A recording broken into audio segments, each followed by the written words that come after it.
Okay, so we just went through this form. Let's just quickly go through the way he describes how it works. So he says first, inside the click event handler, you define the variable like this. We define that variable.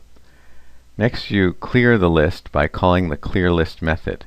Although this list is empty at this point, you'll be adding more buttons to this project in the following try it out exercises, and you may want to compare the results of each of the buttons. So if you're going to add more buttons, you're going to put something in here, you want to clear out what's there first. So you write this, clear list, but as I said, this doesn't even exist yet. Then you start the loop by using the for keyword. This tells Visual Basic 2010 that you want to create a loop. Everything that follows the for keyword is used to define how the loop should act. In this case, you're giving the variable you just created and telling it to count from 1 to 5. So here, for int, and so int is going to take the values from 1 to 5 as the loop progresses. The variable that you give the loop, in this case int count, is known as the control variable. Okay, so let's remember that. This variable is called the control variable in a loop. When you first enter the loop, Visual Basic sets the control variable to the initial count value. In this case it's 1. We said start at 1. After the loop starts, Visual Basic 2010 moves to the first line within the loop, within the for loop. So, well, that will be here.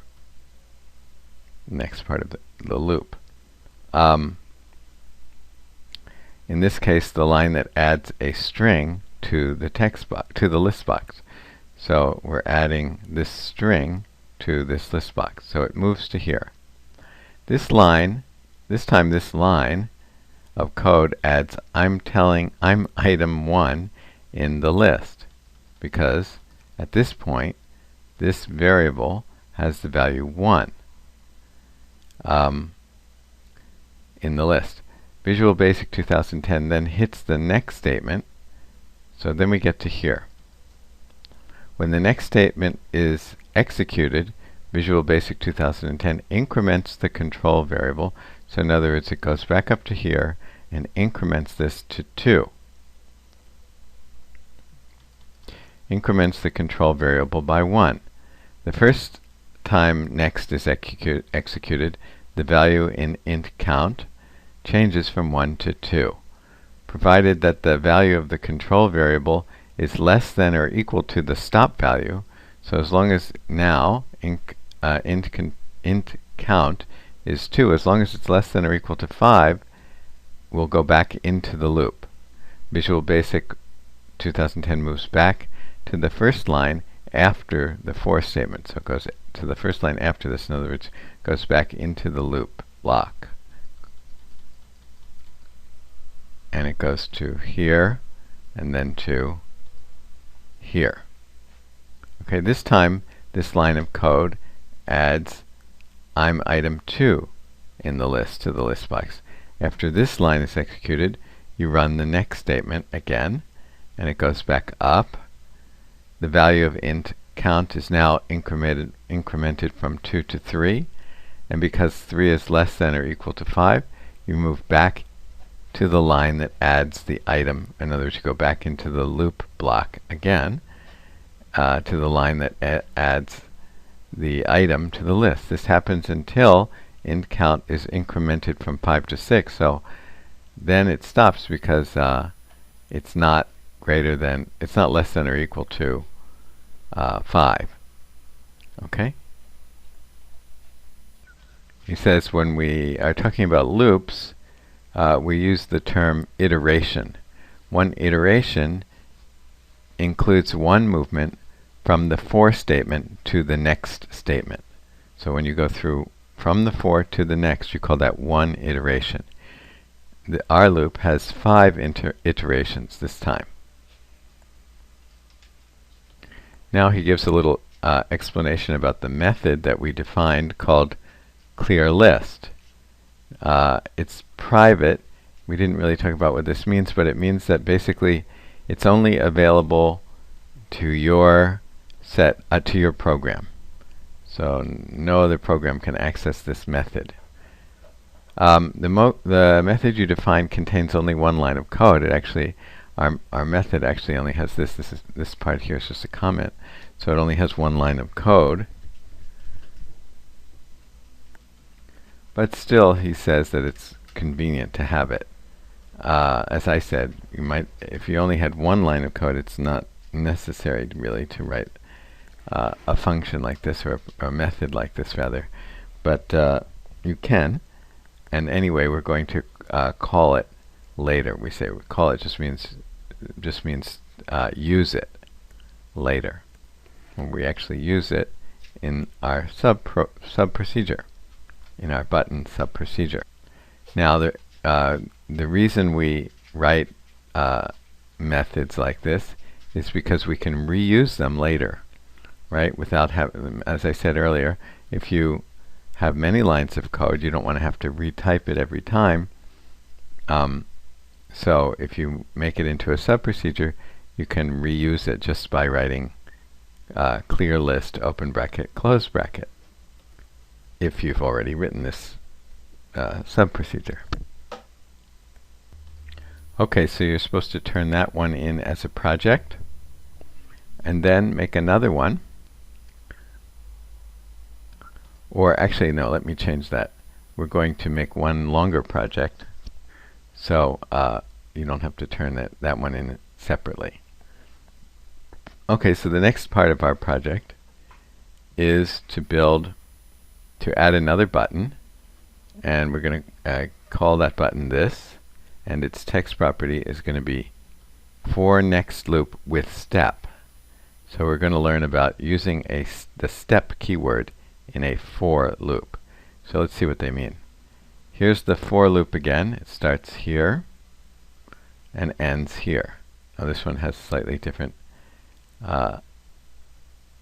construction, but let's look at it. What did we have before? We had for int count as integer, and we said from 1 to 5, right? And then this part was exactly the same. Okay. Actually, no, it wasn't the same. But we did add an item to the list box. But here we're adding something different, right? We're adding another item, but it's not the same text as before. It's just adding a number. Well, let's just see what it is in a minute. But anyway, we had a line like this, and then we had next again. So we incremented int count from 1 to 2 to 3 to 4 to 5 to 6, but once we incremented to 6, we were no longer able to go through the block again because it said from 1 to 5. Okay? Alright, also here he's using the function that we've already created. Now you don't have to rewrite it because you've already created it and you can use it here. Okay, so what you're going to do is put this code in the second button's click procedure. So what's it going to do? Well, you can write it, you can check it. So why don't you do that first, and then we'll talk about what it did. So put this in there and check it, see what it does, and then we'll see how it did it.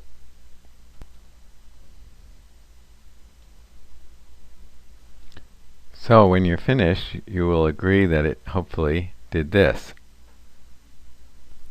So it has the numbers 4, 11, 18, 25, 32. And what is this?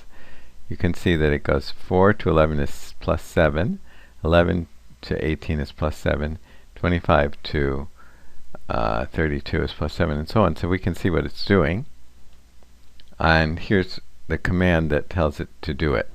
It says start at 4, go to 62. That's the last one it should go to. Let's see, is that the last number? Well, it goes to 62. But 60 is the last actual number that gets written. Okay? So, and step by 7. So, instead of stepping by 1, which we did before, which is the default way, if you use the keyword step, you can change the step to whatever you want. So, instead of going 4, 5, 6, 7, 8, 9, 10 all the way up to 62, it goes 4 plus 7, the next one plus 7, and so on. So that's the step keyword. So you can read this explanation here, how it works. Except let's read this part together. Although you gave a stop value of 62, the loop has actually stopped at 60 because the stop value is a maximum. After the 9th iteration, so it iterated 9 times, int count is actually 67, which is more than 62, so the loop stops. Now here's something to try. Maybe underneath the loop, put a message box and find out what int count is at the end of the loop, at the end of the entire loop. Okay, so they claim that int count is at 67, but when it got to 67 it didn't repeat that loop, so it just dropped out of the next statement, out of the loop block. Okay, so but you can at the end you can say, not at the end of the loop but after the loop, you can say message box and then int count and see what you get when you run it. Is that equal to 67 or not? So check that right now. Put that in and check it, and then take it out. Then take out that message box because we don't want it in there. So then delete that message box code. Just check it and see what it says. Okay, now he also says that you can loop backwards. So now I want you to put another button on the screen, and it's going to be called, the name is going to be this, and the text property is going to be this. And this time, in this button click procedure, we're going to write this, clear list again, and then we're going to have this. But now notice that we're going integer equals 10 to 1. Now before we went 1 to 10, but you can also go 10 to 1, and step is -1. And inside the loop we're going to have this code. Remember, what does this do?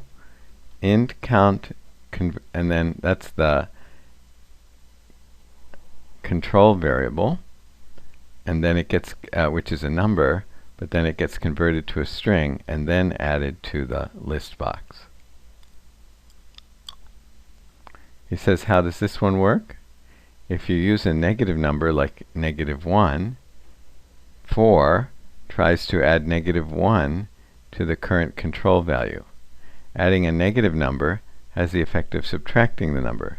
So int count goes from its start value of 10 to its new value of 9, and so on, until the stop value is reached.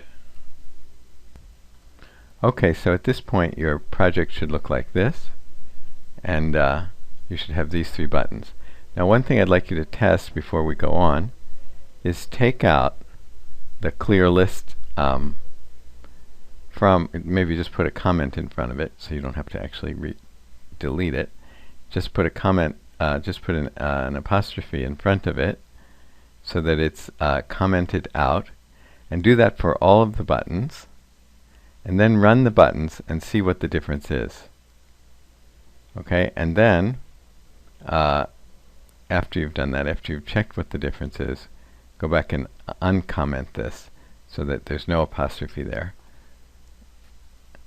Okay, so next thing we'll do is the for each next loop, the for each next loop. Okay, so we'll come back to that.